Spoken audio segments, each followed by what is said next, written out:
ভাইয়া তোমার সবকিছু কত বড় বড় হয়েছে ভাইয়া। বিয়া করার উপযোগী হয়েছে।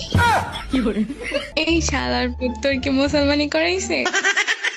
তা তো করাইছে এই শুরুতে, এখন শুধু বিয়াটা করানো বাকি।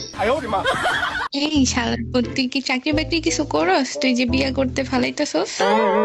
চাকরি করা লাগবো না, আমার বাপের টাকাটি খাইবো কেনা।